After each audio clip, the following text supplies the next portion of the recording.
Great to see you. How are you? Good. You? Hi. Here you go, Clipper. What? For you. Direct from the USSR. Thank you.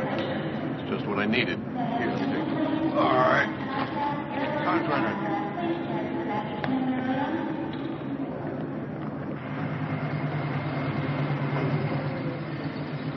Oh, you know, the usual round of talks. Alan stayed in a hotel most of the time. We weren't allowed to sightsee much.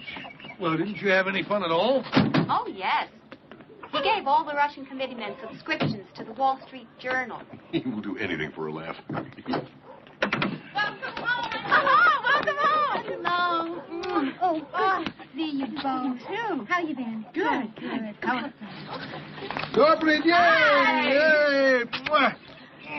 Как дела? What is that? A woman. For you. Oh.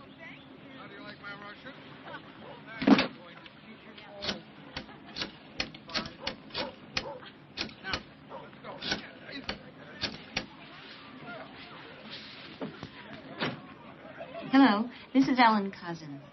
May I speak to the doctor, please? Yes, I'll hold on. Oh, girls, why don't you take the bags upstairs? Oh, okay. Careful, that's an ambulance. Oh, great. There you go. No, don't take it off. It's stunning. It doesn't work as a hairpiece, though. Thank you. Listen, have you made a decision yet? Well, frankly, Clipper, I don't know what I want to do. Leave Saturday Review or stay. Right now I'm so bushed, the offer to go to Hawaii and run the East-West Institute sounds very appealing. No. That's the chicken's chair. You know Ellen's penchant for fresh eggs. Sorry. Oh, yeah. 25 years, Cos. Dean of all New York editors. Saturday Review wouldn't be the same without you. Hell, we might even have to start working. Hello? Hi, Bill. I'm glad I got you in.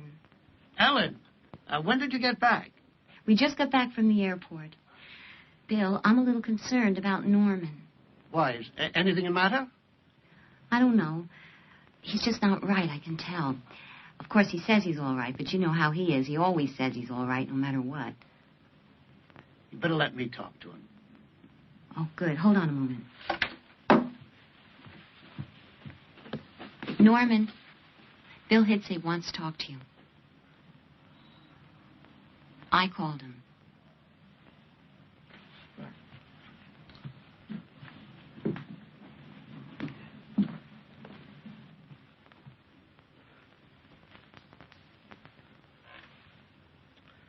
Hi, Bill.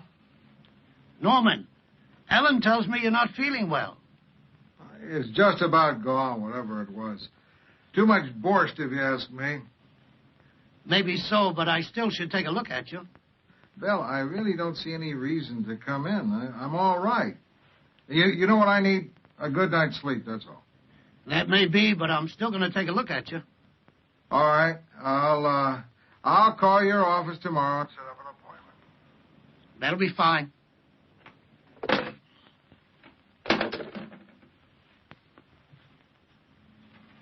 You're happy. Mm-hmm. There's not going to be anything.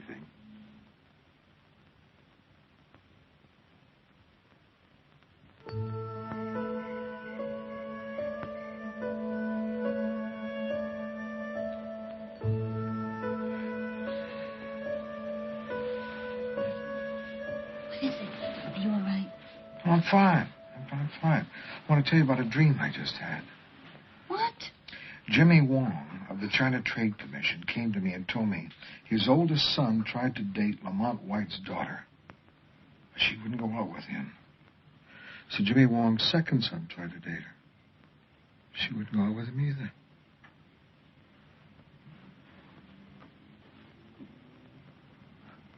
So? Don't you see what that proves? Two Wongs don't make a White. No. Norman, two. Oh. Well, good night, dear. I love you. Your patience with me is phenomenal. Norman, I love you, too. Mm. I don't know what I'd do without you.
Norman, are you up?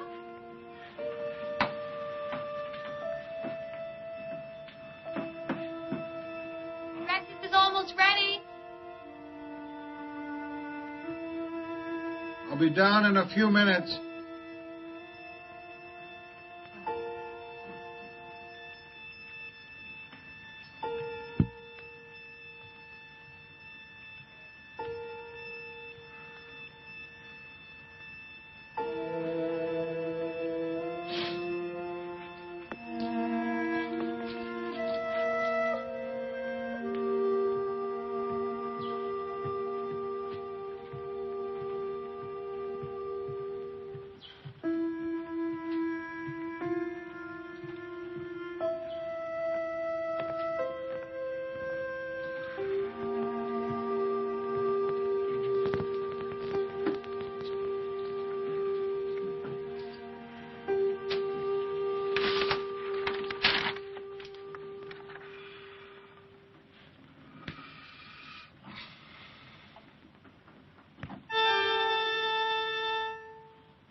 That's the trouble with long trips.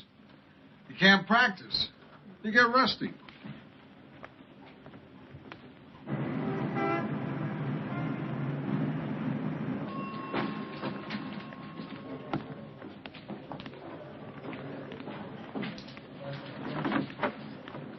Do svidania, like nobody's cheese.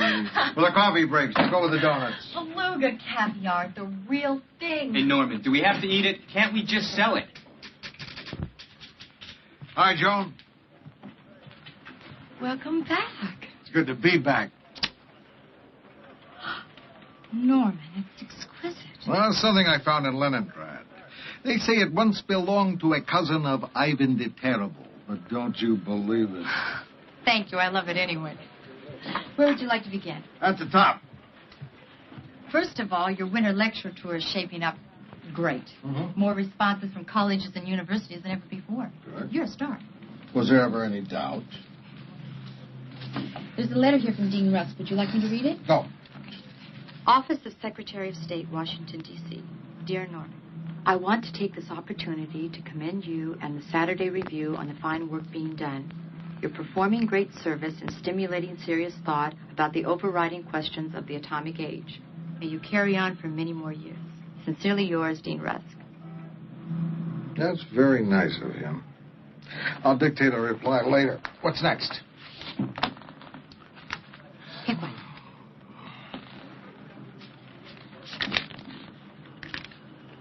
Not bad. Norman, I know you're not feeling well, so thank you a lot for making time for this lunch. No, honest to God, I appreciate your help. It's been on my mind since before you left. 65, it's a briefcase, please. I mean, I'm not anti-science, but damn it, something has to be done to set the standards for experimenting on live animals, and I don't see that being approached. Thanks, pleasure. I'm with you, Clipper, whatever you say. Well, the point is that these corporations have a completely free hand to experiment. Burns me up. Race you back to the office. What? Race you back. Well, I'm going to beat you. You know I will. Yeah, but yeah. Norman, because I let you win because you're the editor. Yeah. Okay. On your mark. Oh, Norman. Get set. I don't want to do this. Go! Stop thief! Stop thief! That man stole my briefcase! Stop that man! Hey, hold it up, hold it up! Oh, please, officer, this can be explained. Yeah, sure it can. Norman, will you tell the officer it was a joke? Norman, will you tell the officer this is... The name is Bob Buster, and this is my briefcase. I can prove it because I put $5 right under this pocket. See? See? Officer, this man is joking. I'm telling you, this is a setup. This man's my boss. He is an incorrigible spoofer. Oh, cuz, I'll get you for this. What? This is a setup.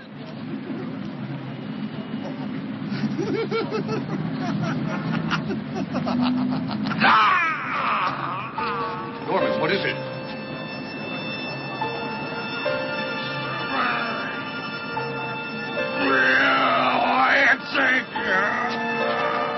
Taxi! Taxi!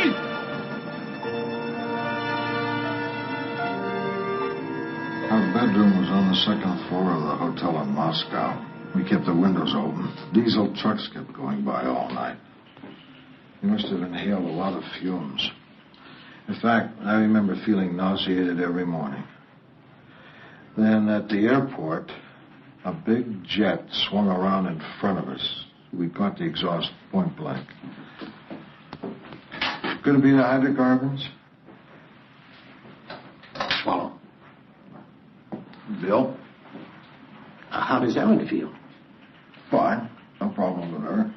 Well, it's possible it could affect you and not her. But if it is the heavy metal poisoning, the blood tests will show it right away. Well, let me see. Hurts? I know. That too. All right. Tell me about the illness during the early part of your trip. What can I tell you? The fever went to 103. Strep infection? It was never identified. It left as soon as it came. And what about the trip itself? Frantic. One frustrating problem after another. Follow-ups all over the place. Late-night paperwork, meetings. Seems as though this whole year's been like that. Yeah. I've watched you. You've been under a great deal of strain. Adrenal exhaustion. Could that be what this is all about? What? Thank you. Said 88. That's not good. What's it said? Well, it's something like a blood count, only a little more complicated. I'm going to put you into Mount Sinai. I want a complete workup on you. Bill, can I wait till tomorrow? I've got a lot to do today. No, it can't. Now, I know you know something about medicine, but I'm the one here with the credentials. Get dressed. I'll take you down myself. Dr. Hill, emergency telephone. Dr. Hill, emergency telephone. Ellen. Oh, Hi, sweetheart. hi. He's down this hall. How is he? What is he saying? Well, we know your husband. He will give you several thousand words on the state of the world. He will rage about the human condition, but just try to get him to say anything about his own. Well, do the doctors know anything now? No, they can't. Oh, Ellen, you know how thorough Bill Hitzig is. He'll get to the bottom of it. Don't worry, everything's going to be all right. Listen, it's right down there in 201. I'm sorry. I've got to get back to work. I'll check with you later. Bye. Thanks.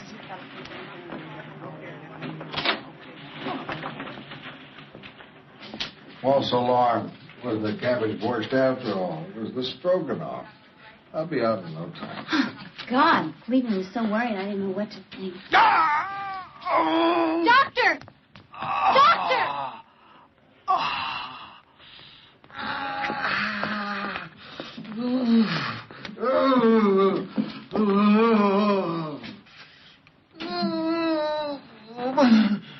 What does it hurt, Mr. Cousins?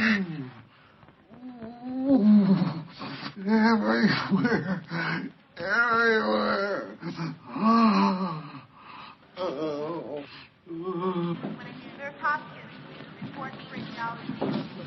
I want you to keep a close check on Cousins. Perhaps we could... Doctor, SED rate's still going up, 102. Thank you. Thank you very much. You're welcome, sir.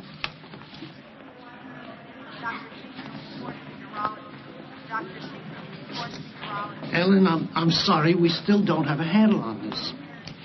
The latex test for arthritis has come up negative. But I'm still not convinced. I'm going to bring in Dr. Paulson. He's a very good man in rheumatology. Well, maybe he can shed some light.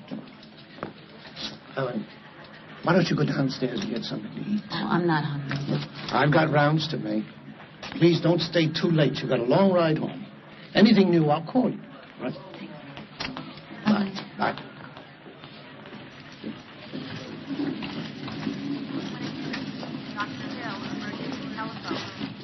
Is that for Mr. Cousins? Yes, ma'am.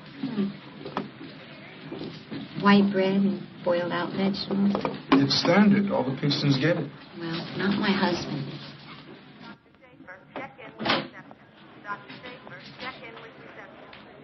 Hi.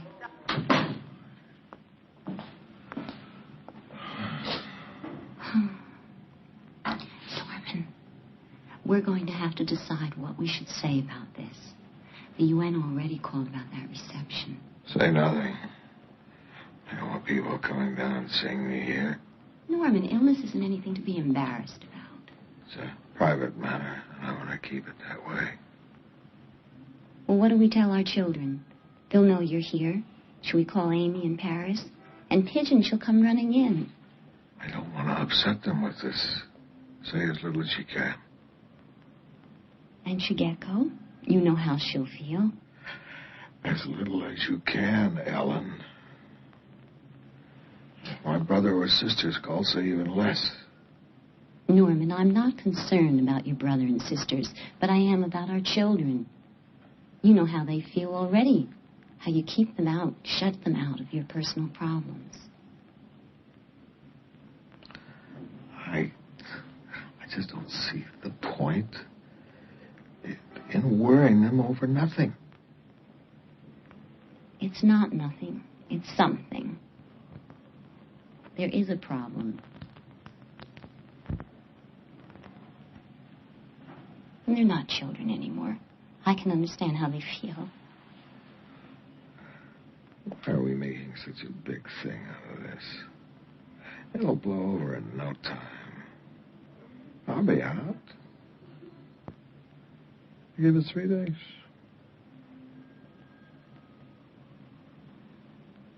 Well, what about 2 days? Make it 1. All right, I'll check you out in half an hour, okay? There. That's better.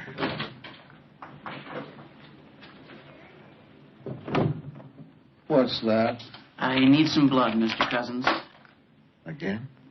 4 different people have taken blood from me today. Well, different departments.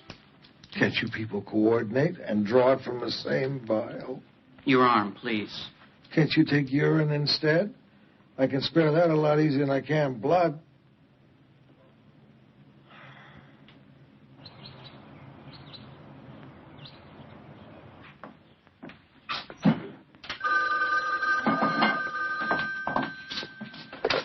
Hello? Just a minute, please. Mom! It's Dr. Hitzig. She'll be right here.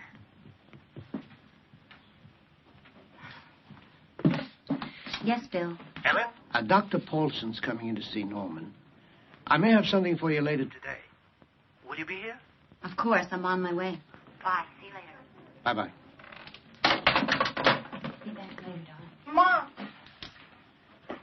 Mother. Mother, what's going on? What do you mean? You know what I mean. What's all the mystery about? Why is Daddy in the hospital? It's nothing, Sarah. You know how he goes there every so often for a rest. No, Mother, this is different. You driving back and forth to New York every single day. Candace and I have talked about this, Mom. We're not dumb. There's something the matter with Daddy, and we have a right to know. Sarah, there's nothing to tell you. Yes, there is. Daddy's always making decisions for us. He's got this dumb idea that he's protecting us from some kind of pain. Mom, life is full of pain. Get in the car. I'll drop you off at Linda's. Oh, never mind. I'll walk. I won't be back until late, honey. There's vegetable soup in the pot. There's fresh wheat bread that I baked. There's yogurt and plenty of fruit. I'll go to the village, Mom, and get a greasy hamburger with all the goop on it I can find.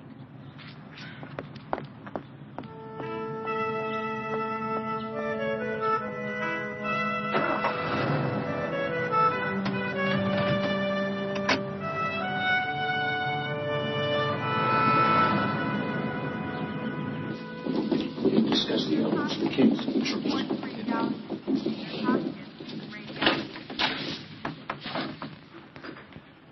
Norman, this is Dr. Paulson. Just don't squeeze too hard. I won't. Shall we begin the examination? Ready when you are.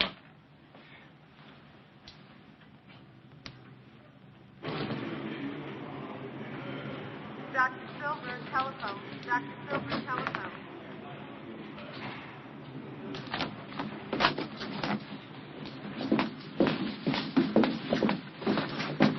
Ellen, I'd like to talk to both of you.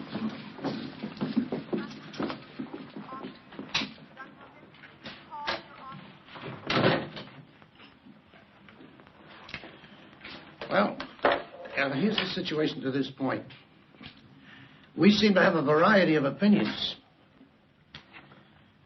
Post-infectious strep polyarticular rheumatism, post-infectious fasciitis, collagen disease of some sort, an allergic vasculitis, a polyarteritis, incipient scleroderma, or possibly an atypical rheumatic fever. I see. Multiple choice. Can I pick the one I want?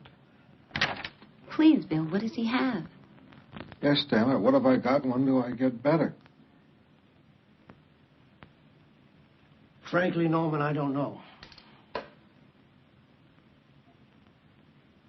I don't know the answer to either one of those questions.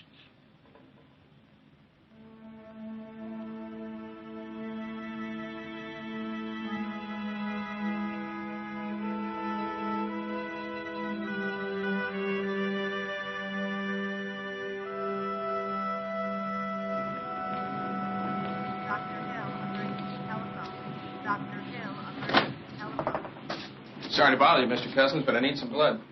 Did you see my sign? Well, yes, sir, but we have to run some tests. Come back in 3 days. I only give blood every 3 days. I can't afford to give anymore. But, Mr. Cousins, we need some blood. What's the matter with you? You'll stick me, and then someone else will stick me, and so on and so forth. No wonder I'm weak.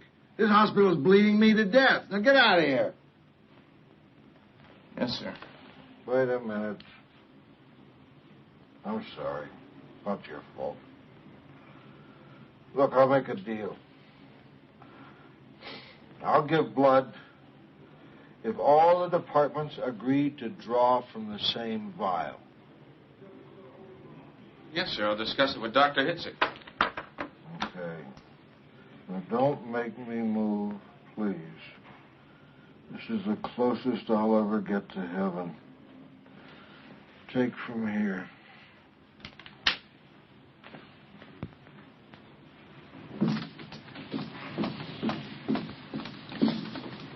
Hi. Hi. How are you? All right. What have you got there? Vitamins, minerals, enzymes. Oh, honey, I can't eat all that. You won't have to. Where are you going now? I'll be right back. You just got here. I'll be back. Hi. I'm passing out fresh vegetables. Carrots. Bananas. They're good for you. They'll make you get better faster. That's what you should be eating around here. I think you better check out 203. Oh, really? I'm serving fresh vegetables. Carrots. Bananas. Much better for you than the food you've been eating here. Peppers. Have a pepper. And I'll see you again. Okay? Mrs. Cousins, you can't do that. Why not? It may not be on their diet. You're totally upsetting hospital routine. Why? By giving them decent food. You have a pepper. Come on. Yes? Yes, I've got it. Fine. All right, Norman, as soon as possible. What was that? Norman dictating his editorial. In the hospital? Well, why not? You can run the magazine from Africa. You can certainly run it from the hospital. Would you like to sign it? Sure. Go ahead, I'll catch you there. Mr. Cousins' office. Joan, is my father there? No, he's not, Chicago. When did the hives first appear? When I woke up this morning, my skin feels like it's being chewed by millions of red ants. That's probably a reaction to the butazolidine. It's not serious. Nodule? I saw that. Would you stand, please? I'm not sure if I can make it.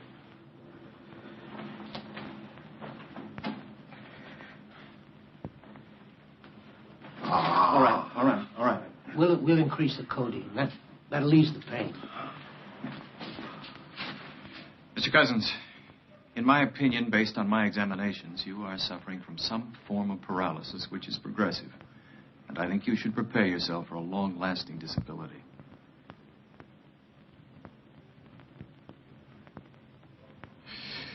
I'll be in my office all afternoon, Bill, if you need anything. Thank you.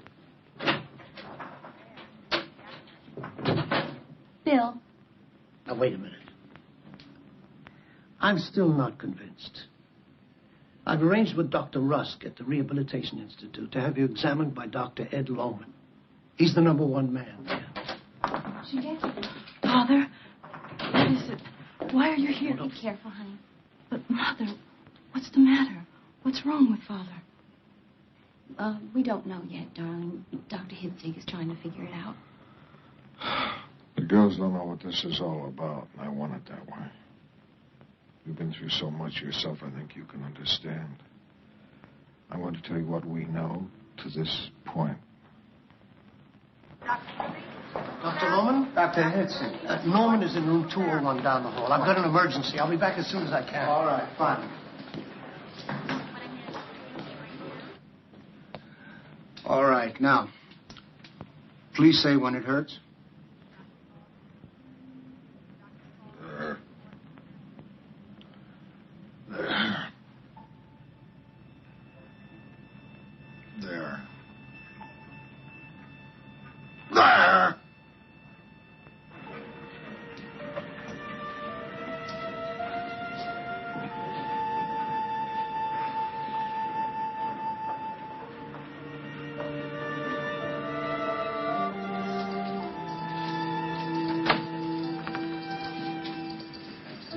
Mrs. Cousins?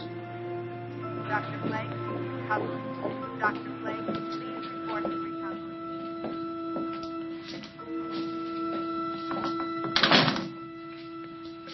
Dr. Hitzig is on his way. Shall we wait for him? Now, let's hear what you have to say.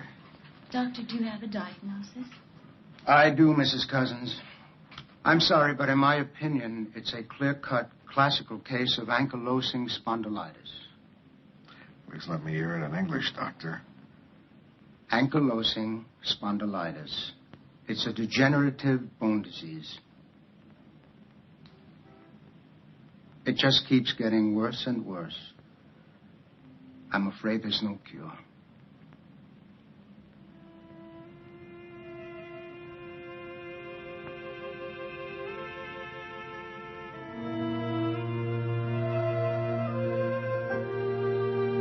Thanks for help. All right.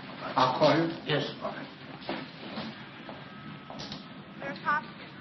Report to radiology. There's Hopkins. Radiology. Miss Cousins, are you all right? Miss Cousins, is there anything I can do?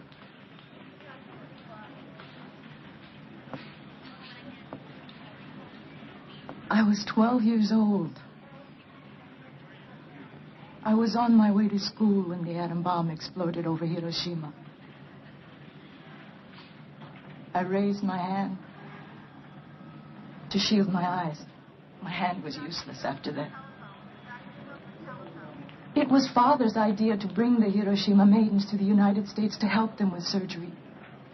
Many other people in this country, experts, said that it was a bad idea, that the girls would not like it here, that they could not eat the food, that they would hate the Americans who had done them the harm.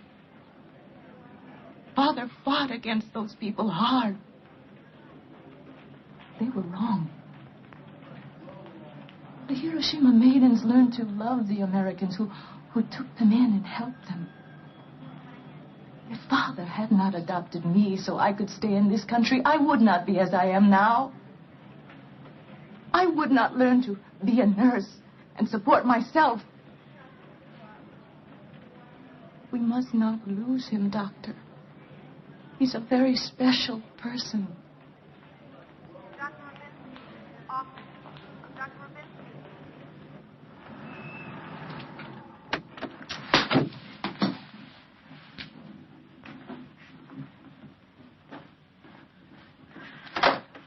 Father.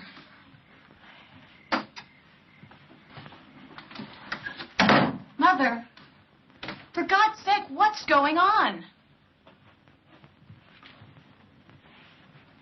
Mother, please, we've been shut out long enough. Daddy didn't want you to know. He's been protecting you. No, Mother. That's only part of it. Daddy thinks he has to be self-sufficient.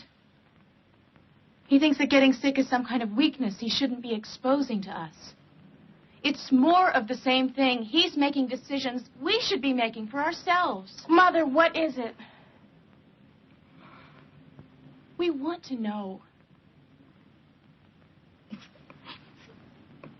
It's a disease of the spine. It's chronic, it's degenerative, and the spine becomes more and more immobile.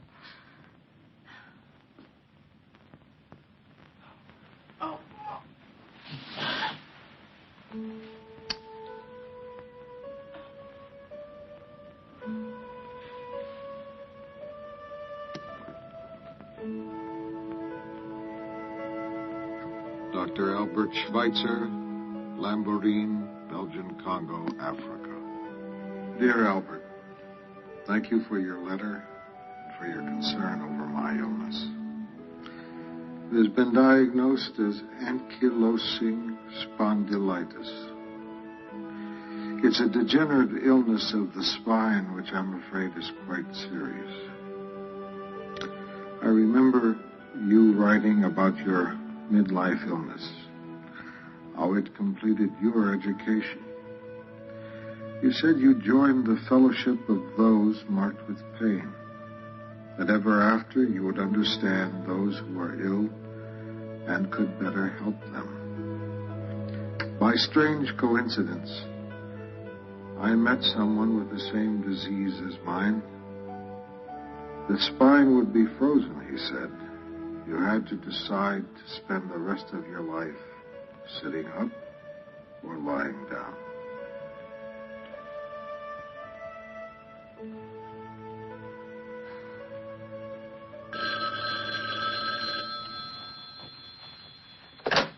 Hello? Standing. What? Not sitting up or lying down. Standing. I'm going to lick it. I don't care what anyone says. Norman. What is illness anyway? A laundry list of problems to solve. A war. The other side establishes a beachhead. Your side fights back.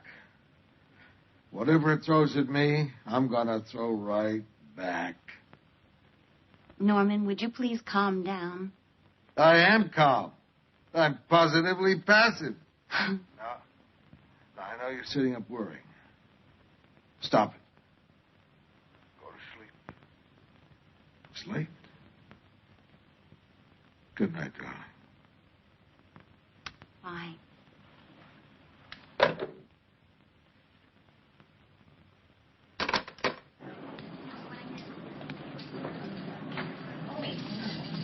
Good morning. Good morning. Good morning, Mrs. Cousins. Hi.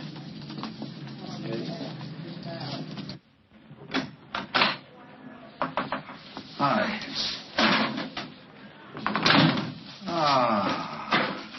A picnic. Right. How do you feel?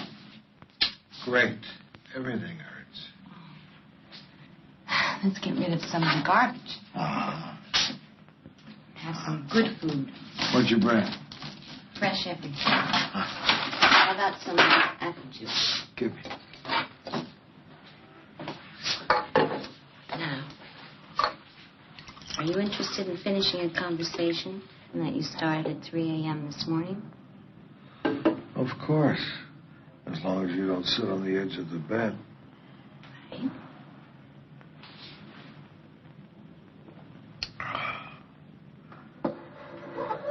Point 1. No panic. It increases stress. It makes everything worse. Unfortunately, sometimes the medical profession itself gives everyone the shakes.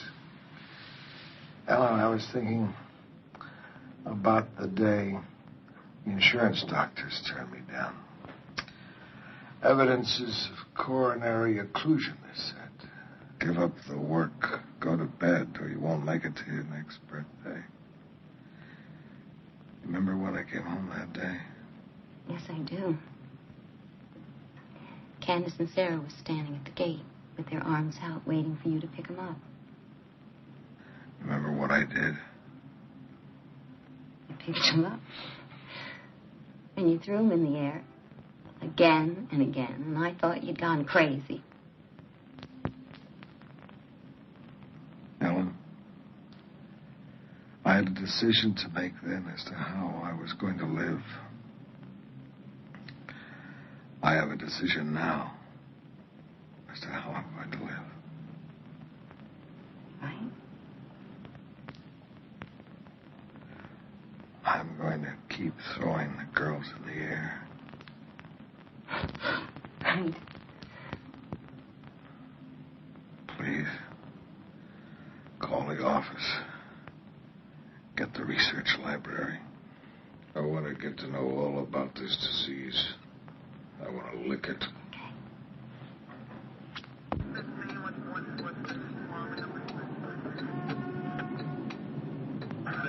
Turnips, try pepper, Bill. Delicious. Forget about the vegetable salad, Norman. What do you want to talk to me about? Albert Schweitzer once told me that illness never stayed with him long. He was too inhospitable a host. Each patient, he said, carries a doctor inside him. Physicians are at their best when they give the doctor who resides in each patient a chance to work. Vis medicatris naturae. The healing power of nature. Well, if negative emotions can produce negative chemical changes, wouldn't positive ones produce positive chemical changes? I mean, isn't it possible for love, hope, faith, laughter, confidence, the will to live, to have therapeutic value? Norman, there's nothing so revolutionary about that. All doctors know that a patient's attitude has a large bearing on healing. I want to change my treatment. I want to start taking responsibility for myself. I want into the act, but I don't want to do it alone. I want a first-rate doctor monitoring me. Bill, I need your partnership in this. How do you want to change the treatment? I want to drop all the painkillers. Now, I know butazolidine and aspirin are anti-inflammatory, in that they make some sense, but they're toxic. All right. You're hypersensitive to the butazolidine anyway. What about the pain? How do you expect to handle that? Well, I'll handle it if I feel I'm getting somewhere. And the joint inflammation.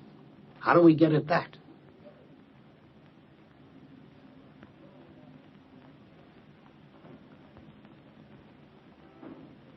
Vitamin C. Norman? Now, wait a minute. Before you dismiss it out of hand, vitamin C helps oxygenate the blood. There's the study. Ascorbic acid has been shown to be useful against a number of illnesses. Isn't it possible that it could also be useful against inflammation? All right. Primum non nocere. Above all, do no harm. A modest amount of vitamin C can't hurt. No, I don't want a modest amount. I want massive doses. And I don't want it as an intramuscular injection. I believe it'll be most effective put directly into the bloodstream. No. It would be too painful. Let alone what would happen to your veins. Too much C can affect the kidneys. I'm in agony now. I feel like I'm being slammed against a cement wall. I don't have time to worry about my kidneys now. You can keep an eye on them as we go along. Besides, the body has its own wisdom. Too much C, and then it'll be excreted. Norman, I don't want to argue with you. Argue with me. Norman, please. No, let's argue it out. This is important to me. Intravenous injections of vitamin C are too far removed from standard medical practice. Bill, you and Norman have been friends for years. He knows so much about medicine because you took him on rounds. You taught him. Yes, well, that's the trouble. He knows something about medicine, but not enough. Now, listen to me. Intravenous injections of vitamin C has never been tried before. Then it's time it was tried. I have no idea what will happen. If anything happens, you'll be right there to stop it.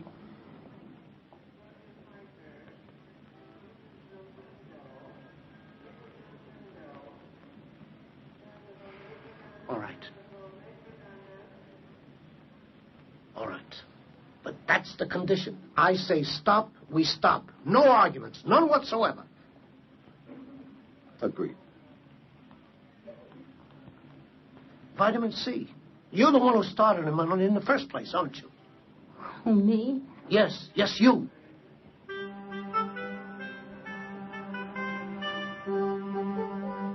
When the news gets out about what I've agreed to, my colleagues are going to play hell with me.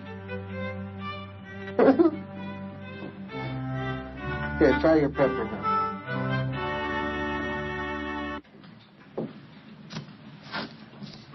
Ready, Doc? Thank you.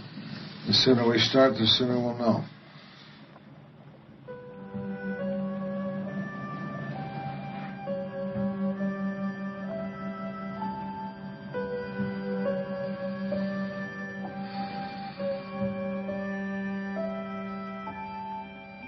I don't know, Norman. All this vitamin C, I just don't know.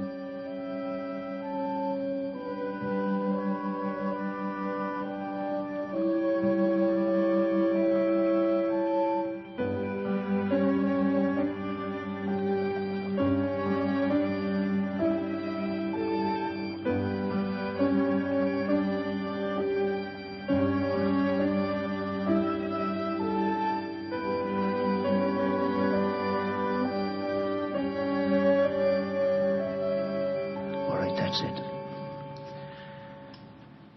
How do you feel? How do you want me to feel? Norman, this is no time to make a joke about this. I feel great. Okay. Now I need a sedative. Well, I want to increase the vitamin C tomorrow. Gradually, I want to get it up to 25 grams. In time. You rest now, Norman. I'll be back in a while.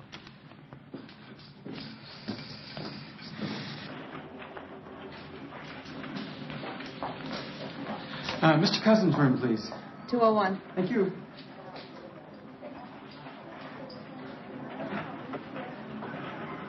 Well, I am puzzled by certain aspects of the case. Excuse me, George. I'll see you later, Bill.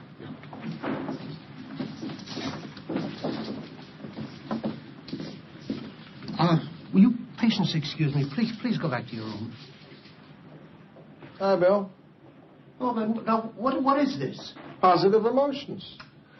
The Bible tells us a merry heart works like a good doctor. The ancients pointed out that laughter is good medicine. And Sydenham himself, whoever he was, clinched it. The arrival of a good clown, he said, will be better for the town's health than 20 asses laden with drugs. No offense, Bill. I'm going to run some old Marx Brothers movies. Okay, Norman, I'm set. Roll it.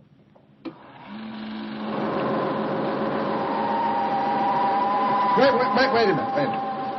I've got an idea. Let's run some sed rate tests before and after and see if there's an effect. What do you think?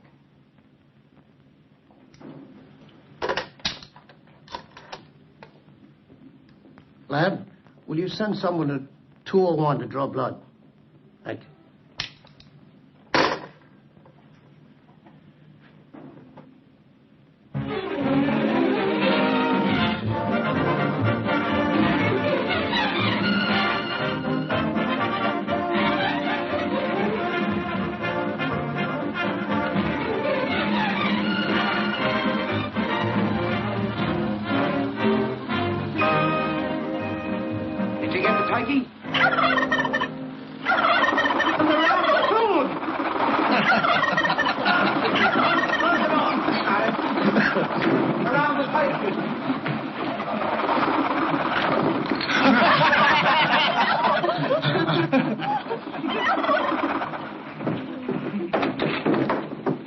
Well, we had no cranberries anyhow.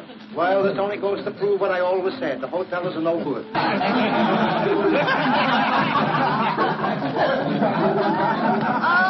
everybody, we have to keep this corridor clear. Come on, everybody go back to your room. Can't get it out of the wall. Come on, Baker, give us a hand.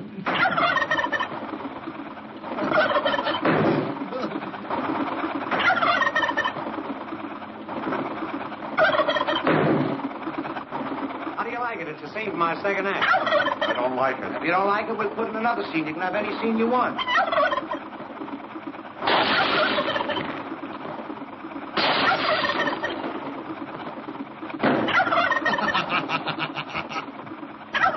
Well, what are you going to do now? Don't ask me. I'm the doctor. Hey, maybe he can put me in for the night. At the Metropole? You wouldn't want to stop there, boss. That's the worst blockhouse on 8th Avenue.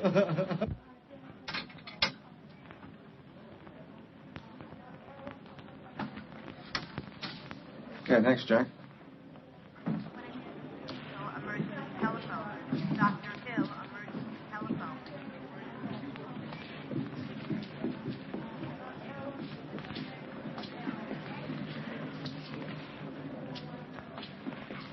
Doctor.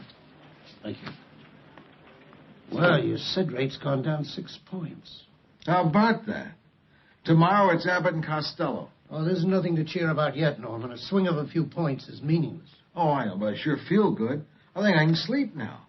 Bill, would you do me a big favor? Yes. Would you crank down my bed and put up a don't disturb sign? All right. Thanks. Oh, much better. But I just don't see how he can keep up with those jokes of his. Oh, Clipper, that's been his life. He and his mother were always tricking each other. She used to put marbles in his bed, but she'd warm them first to take off the chill. I guess that's what they call being a Jewish mother. Well, that smells good. What is that? Bean curd soup with matzo meal dumplings. Matzo miso. We call it Japanese cooking. That is so bad. I know. Did you make that up, or is that a line of Norman's? Okay, listen, I think that we should talk to Pigeon, get Amy back from Paris, and get together and do something, okay? Okay. All the nurses are complaining, and I don't blame them. Patients are asking questions. Why can't we see movies, too? Bill, this is a hospital, not a fun house. He plays those comic routines. He starts belly laughing. Patients gather outside the door. We need crowd control just to get down the corridor. Now, you've got to do something about it, and right now. All right.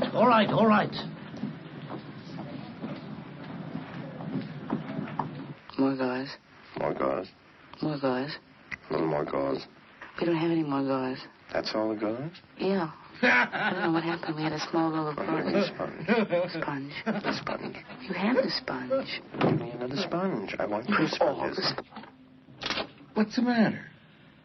Norman, there are going to have to be some changes. You're upsetting the routine. You're disturbing the patients on the floor. Yes, I know, and it's been bothering me. Well, I'm glad to see you're so agreeable today. The movies are going to have to stop. No. That's not the change I had in mind.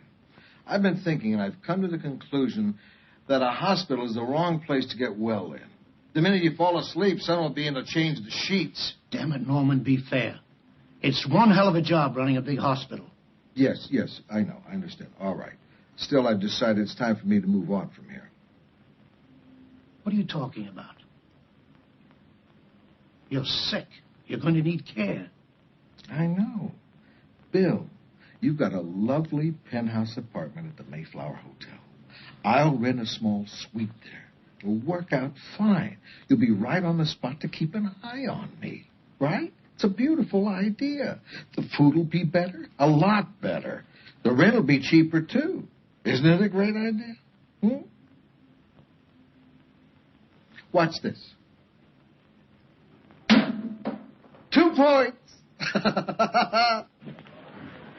Damn it, Bill. I just heard you're letting Norman leave the hospital. Is that true? Yes. That's crazy. You know what the problem is? You're too close to him, and you are letting him shove you around. Oh, Cleveland, don't you start in on me, too. Bill, Norman is a rare man. He is the best damn editor this city has ever seen. And he's one of the few who cares anything about the ordinary guy. Most of them, you know, can't wait for noon Friday so they can escape to their enclaves in New England. Then they shut themselves off from the very people they say they're writing for. Norman's not like... See, the problem with Norman is his idealism carries him straight into the realm of fantasy, experimenting on himself like this, and you letting him get away with it. Oh, Bill, I understand.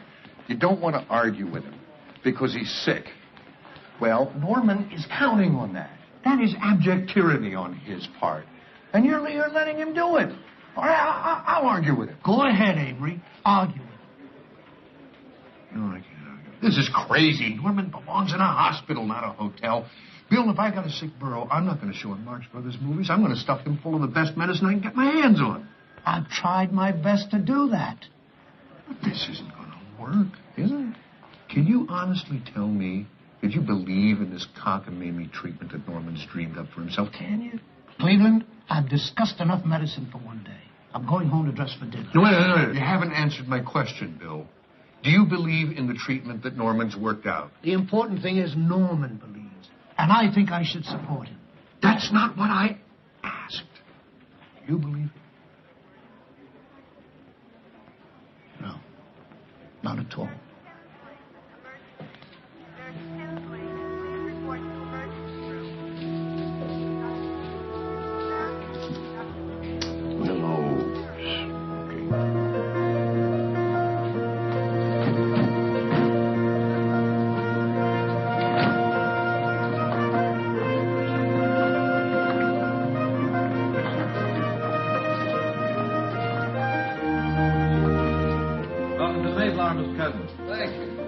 Already in the room.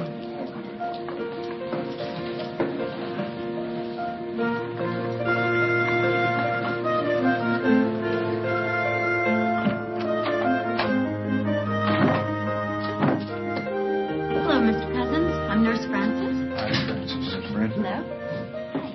Hi, how are you? This is very nice, isn't it, Cleveland? Yeah, it's going to be great. Norman, if the news gets out, you're going to empty all the hospitals and fill up all the hotels. Norman, I think I'm going to like this. It beats the hospital. Everything's coming up roses.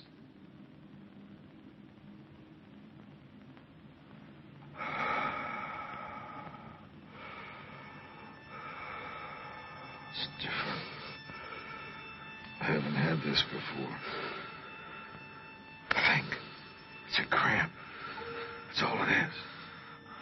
It'll pass.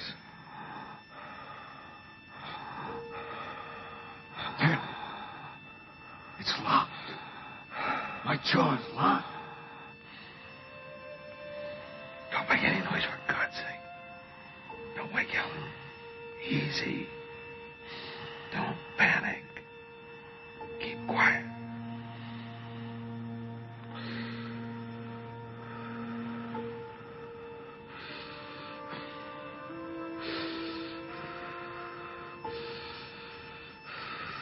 Water.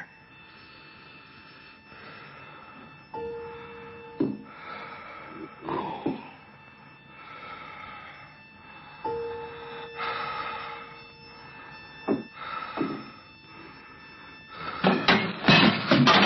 Norman?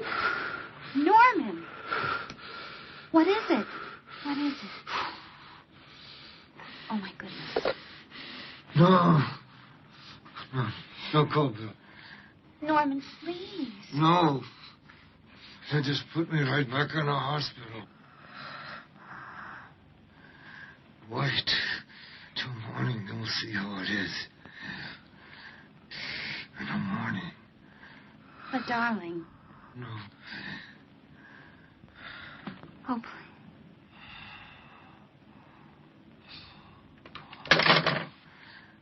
Okay. I'll be right back.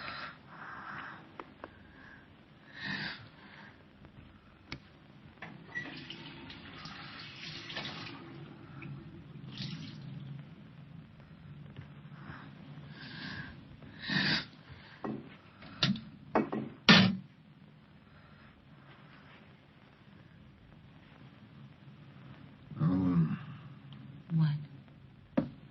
it's a lonely business, this being sick. Not with me around.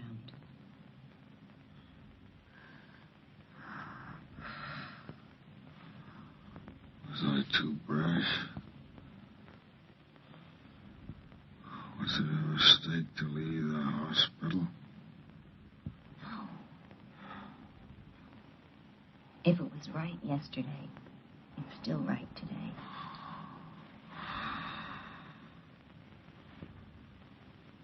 I can still do it.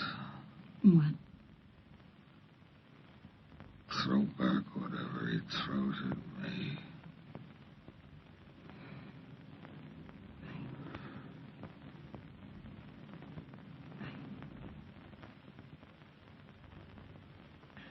Open your mouth.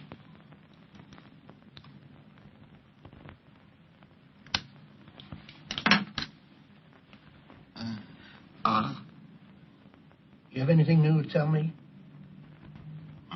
Now, don't kid me, Norman. It's in the jaw now, isn't it? Now, you listen to me, both of you. If you want my cooperation in this, if you want me to be a partner, I simply will not put up with your keeping anything from me. You can hide whatever you want from anyone else, but not from me. Is that clear? I'm sorry, Bella. Of course you're right. Now, you can keep on laughing your head off, and I'll keep on with the vitamin C. But you're going on round-the-clock nurses, and no argument it's called for. And one thing more. If this shows signs it's getting worse, you're going right back into Mount Sinai.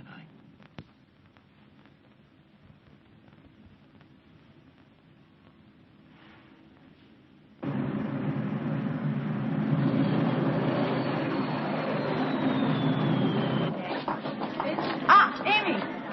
Amy! Hi. Welcome home. Can you get that okay? Let's go, let's go. Oh, Dad.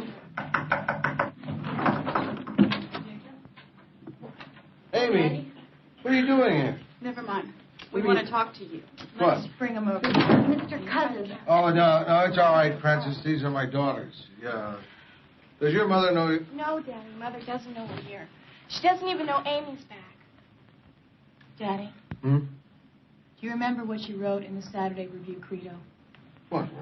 Why, I wrote a lot of things. I wrote that the magazine is by natural right the property of the readers. That a writer must believe in what he writes. That cynicism is a waste of time. Daddy, your paragraph on feelings. That honest sentiments, honest passions, and honest indignations are among the highest expressions of conscience. That there is no need to feel shy or awkward or embarrassed in their presence. We're mad, Daddy. All of us. Shutting us out is a sign of disrespect. It's not right. It's telling us what's good for us and what isn't. And we should be deciding ourselves. You think Shigeko can handle it better because of all she's been through. But that's not true. Daddy, we love you. We're family.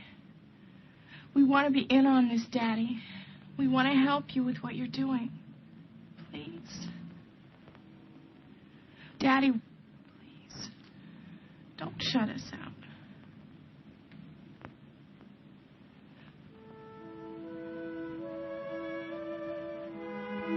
No. I know.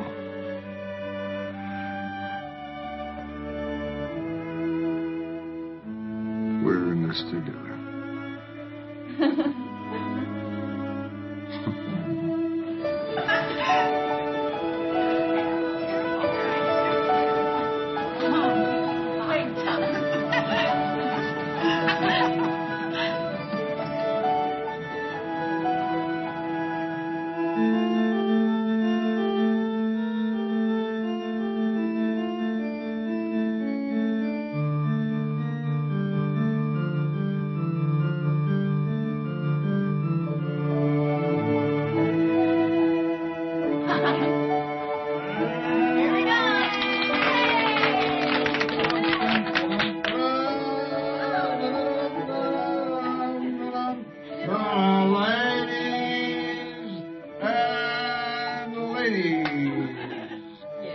Presenting in the center ring that eminent prestidigitator, Norman Cousins, tying his shoe.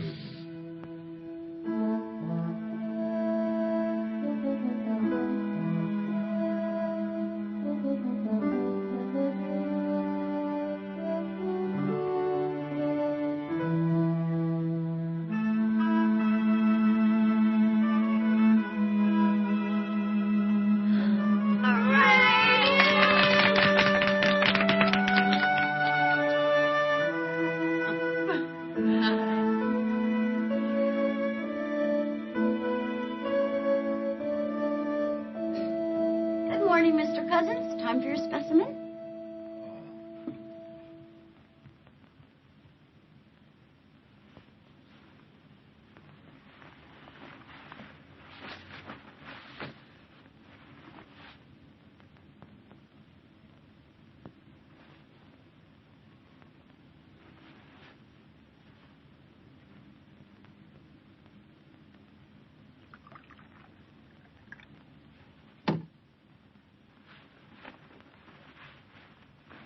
All right, Francis.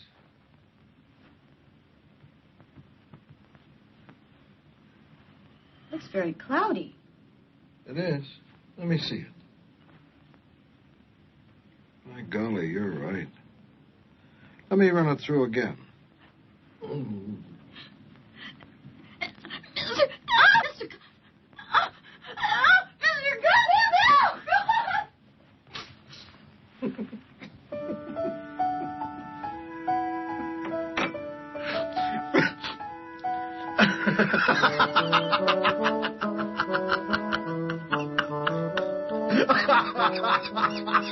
Now, please, it was just Norman playing one of his little jokes. Well, I'm quitting, Doctor. That's all. I'm quitting right now. I thought I was going to have apoplexy. Well, I don't blame you. I don't blame you at all. It was not a nice trick to pull. I'm sure Norman will apologize when he realizes how you feel. It's not funny. Norman?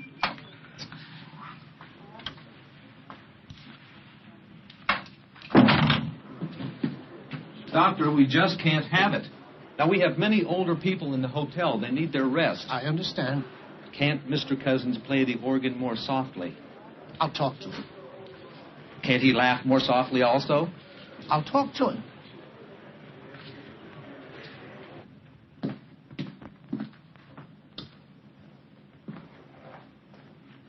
You still yakking it up with Cousins, Bill?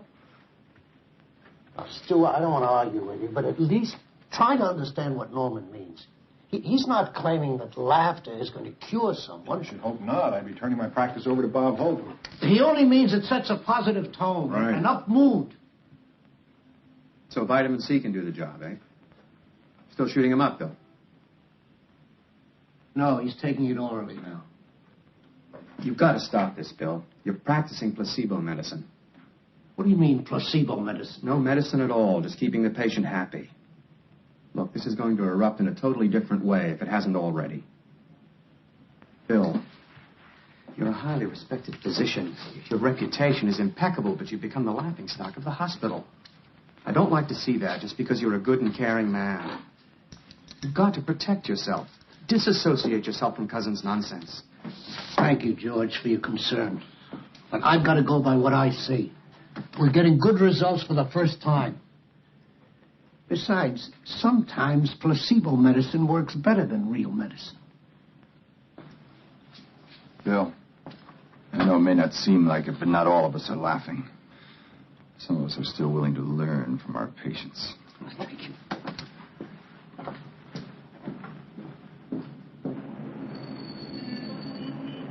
Yes, I'm feeling much better. Thanks for calling. If I can make it, I most certainly will. Right. Okay, bye-bye.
Norman?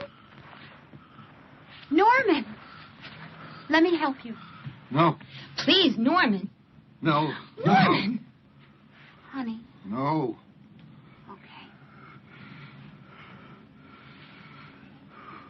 Here. I'll just take your arm and let me help you, too. No. Let me do it myself. Okay.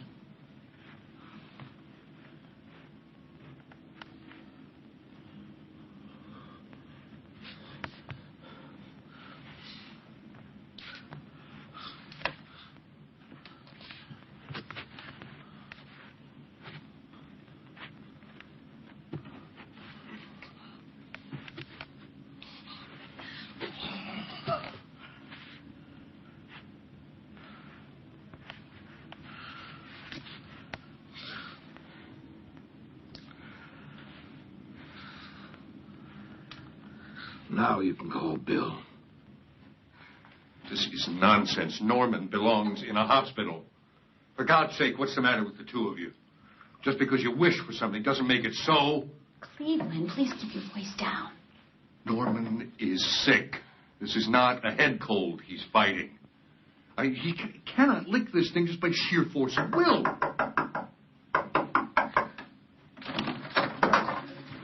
Molly, what happened? How is he? Go on, I'll see. Daddy. Don't sound bad. Girls. Guess I'm gonna need more of your help. Looks as though we've still got a way to go. We're here, Daddy. We're with you.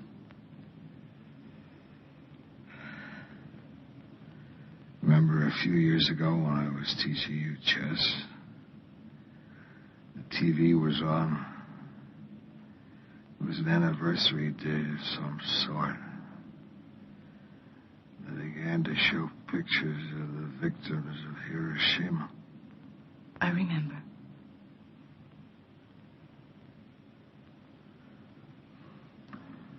I worried about you seeing them. Wanted to turn the set off. Remember what you said? Yes. Tell me again. I said I could take it.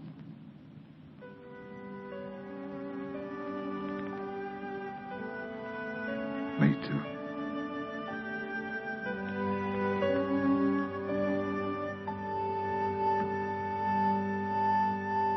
And Hideko Sumemura.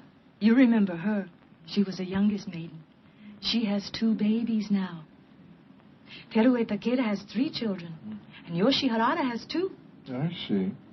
What you're saying is when I get all better, I can also get pregnant. Oh, no.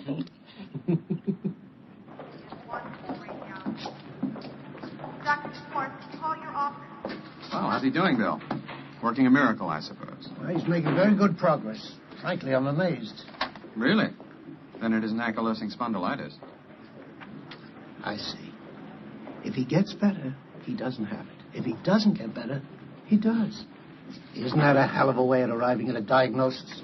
Well, mistakes have been known to be made. Don't argue with me, George, about what Norman has. Argue with the #1 man at Rusk's. He knows what Norman has.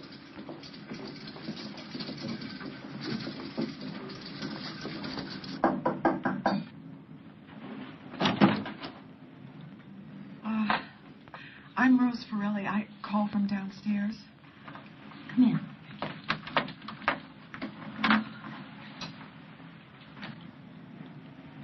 I'm Rose Forelli, Mr. Cousins. I saw you several times at Mount Sinai. I don't think you noticed me. I'm sorry I did, Mrs. Frelly. Won't you sit down? Thank you. Would you like a cup of tea? No, thank you. My husband was at Mount Sinai the same time that you were there. He was sitting just down the hall from you.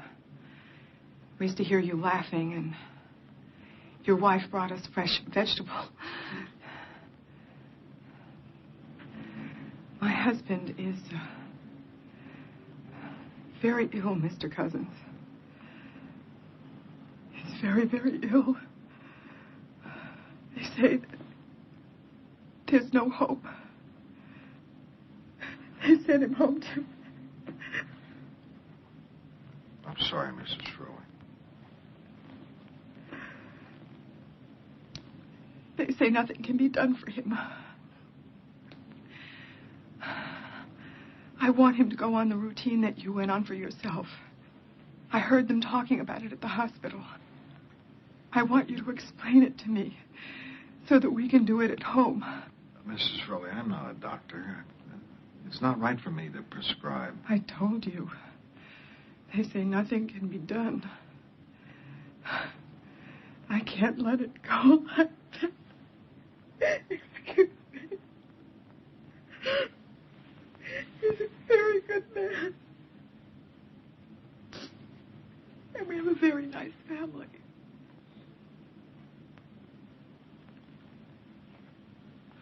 Mrs. Furley, this is my doctor's phone number. Dr. William Hitzig. Have your doctor call him. He'll explain it all.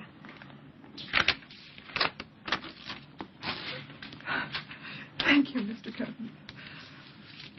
God bless you. Please, let me know what happens. Yes, of course I will.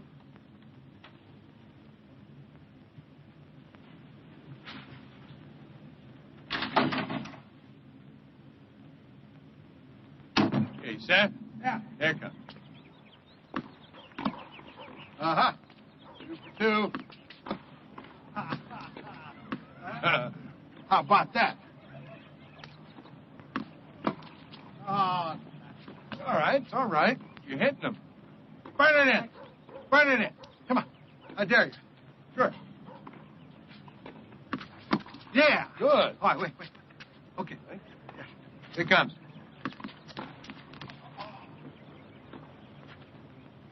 You okay? Sure. Come on.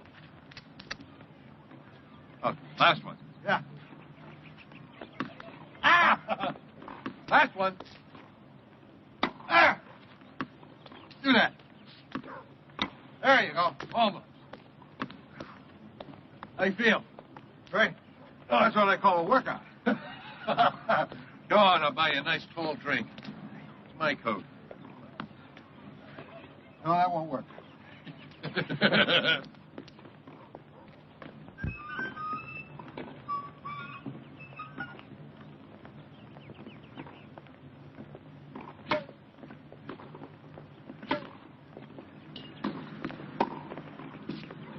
The hotel said that you were here.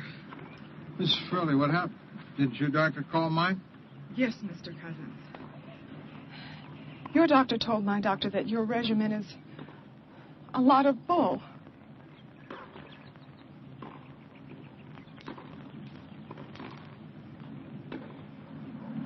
I thought you might want to know that. Mrs. Furley, I'll write down everything I'm doing and mail it to you. But listen, you've got to understand that I'm not saying that every illness can be overcome. And you shouldn't try without the help of a good doctor. I'm not disrespectful of the medical profession as a whole, far from it. But find a doctor who will join you and your husband as a partner, and who knows that the body can write its own prescription. Thank you, Mr. Cousins. Good luck. Call me if you need any help. I will.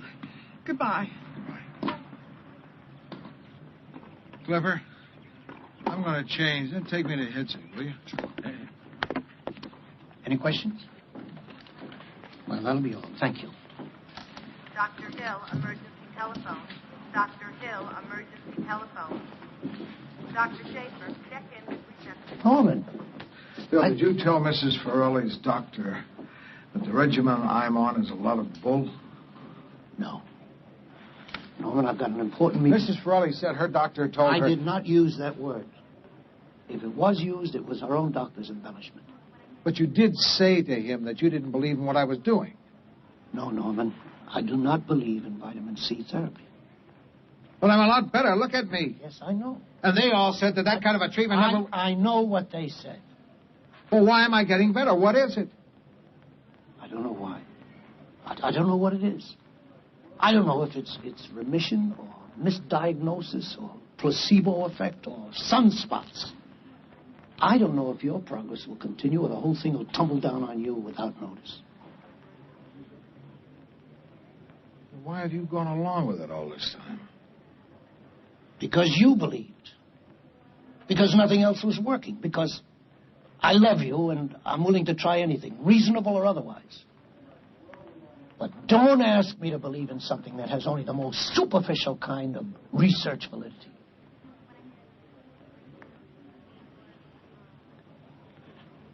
I'm a trained medical practitioner. I believe in the scientific method. I believe that, and only that, has allowed medicine to come out of the Dark Ages. I cannot and I will not go against it. And I will not prescribe for anyone a therapy I do not believe in, no matter how much good it seems to be doing you. I must have demonstrable proof. I must go slowly and carefully. I cannot chance following whim. I'm under oath. I will not risk doing harm.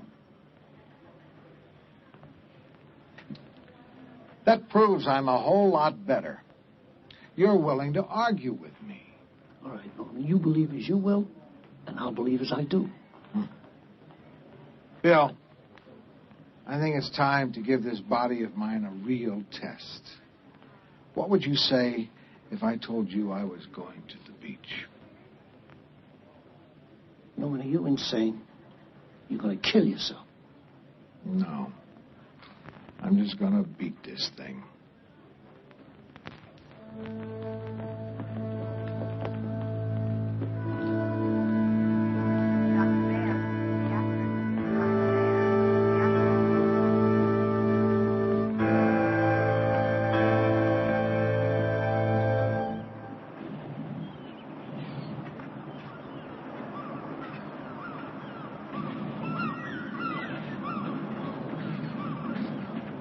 Gorgeous day. Oh, will you take it easy? We're trying to help you. Yeah. Walk past us. You're doing fine. You're doing fine, Clipper. How are you doing? I'm doing fine, too. We're going to the beach. You guys ought to get in the water with me? Maybe. What do you mean, maybe? How about you, Clipper?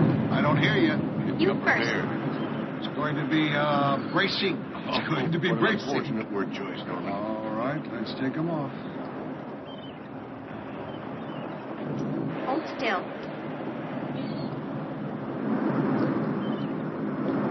Norman, will you stand still? There. Will you lift your foot for me? Thank you. Okay.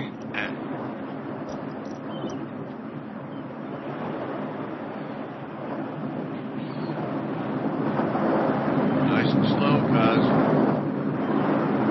Easy. Easy. Let me take your hand. Let me take your hand. Good. Hold tight.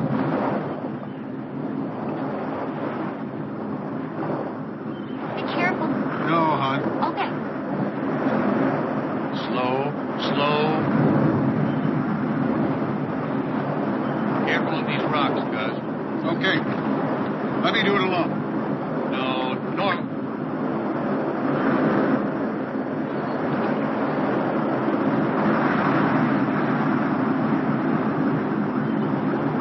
Cuz, please take my hand. Take my hand. Yeah, take it. I know. Hold on to Cleveland. I'm all right. Get him, Cleveland. Norman! Get him. Norman! Make him come out. Is he all right? You all right, cuz? I'm okay. Let me try some more. It's foolish. Get back. No, I'm going to stay right with you, Norman. Norman, there's an undertow. Let's go in.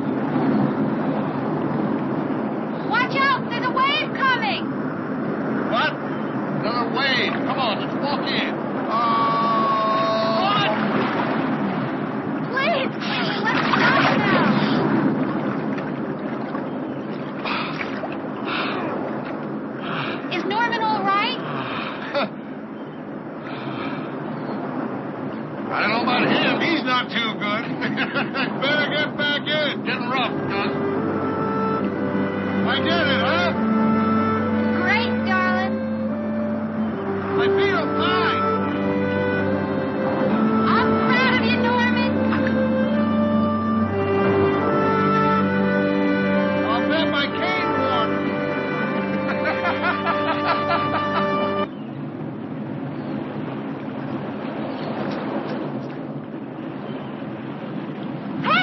okay?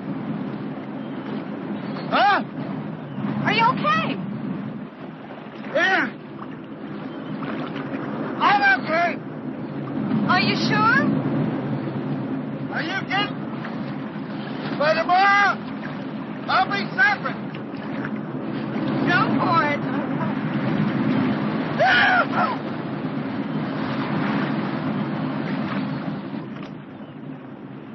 He's all right. Yeah, he is.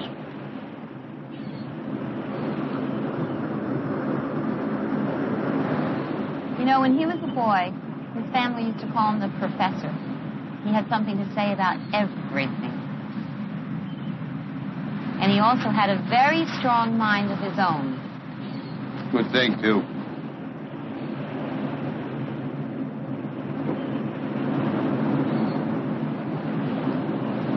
I love him, Cleveland.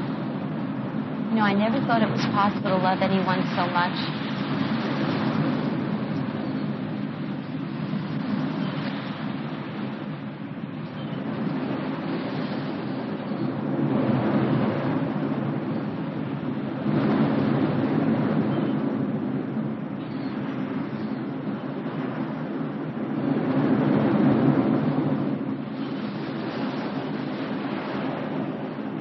Yes, Bill, he's doing extremely well. What? Oh, I see. Yes, I'll tell him. Thanks for keeping in touch, darling. See you soon.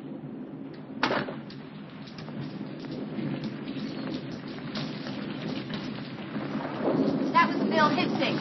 He says the weather in New York is great, but the hotel doesn't want you back. They should be damn glad you play the organ, not the drums. That's okay. That's okay. It won't be necessary, because we're not going back to the hotel.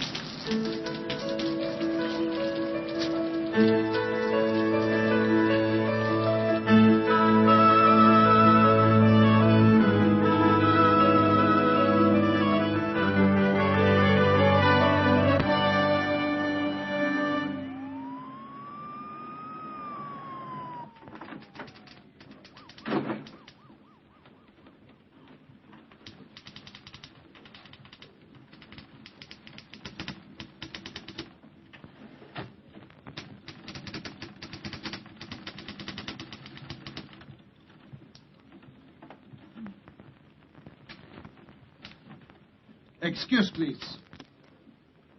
Happy day, sweetheart. My name is Professor Weizenhofer, Ph.D., University of Upper Silesia.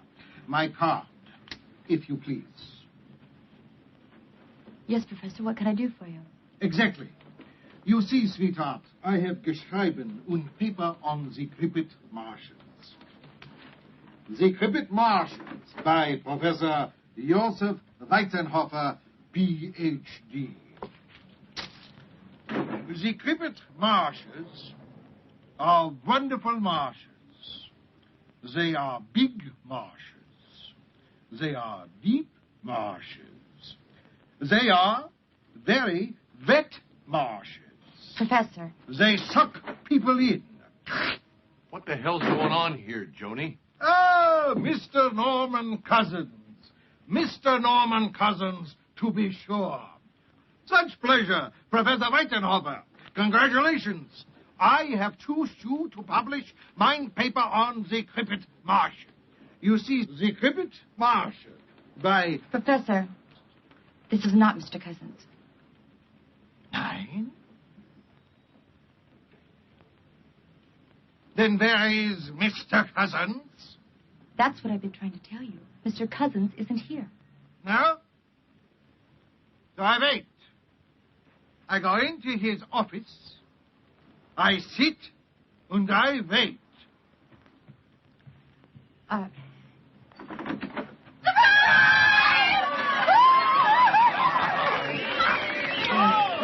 I told you I'd get you back. I ran it on you. I told him you were coming back to work. We set you up for once. I love it. And you let him. Right, I thought it was a wonderful idea, didn't we, girls? Yes. Bill. Okay, Clipper. I acknowledge defeat. All right, everybody. I just want to say for everybody here, because this place hasn't been the same without you around. And we're glad to have you back. Even as the old professor. Thank you, Clipper. Thank you, everybody. I'm very proud of all the things that we have done here through the years. I think you all know how much this place means to me.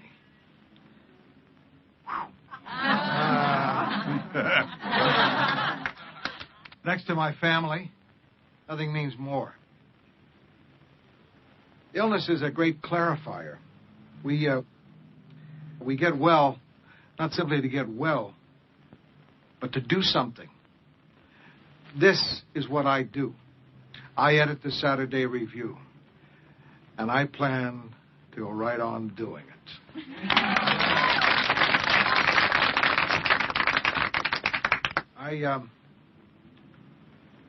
I learned a couple of other things from the illness.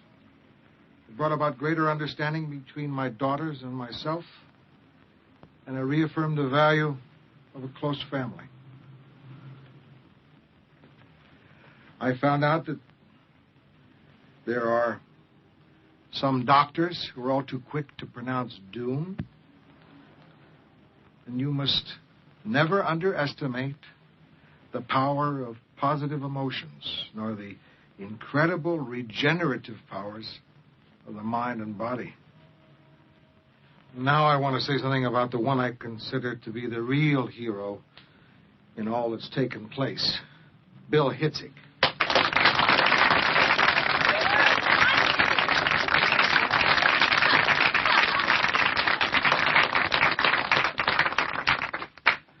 I shall always be most grateful to him. He took an enormous amount of abuse, but he had the wisdom and courage to treat not the disease, but the patient. I think it's fair to say he knows that the art of healing is still a frontier profession. And he knows no one can tell what advances will come from new knowledge about the workings of the human mind. Yes, Norman, that's fair to say. But none of that changes my mind about the vitamin C therapy. That's all right, Bill. I love you anyway.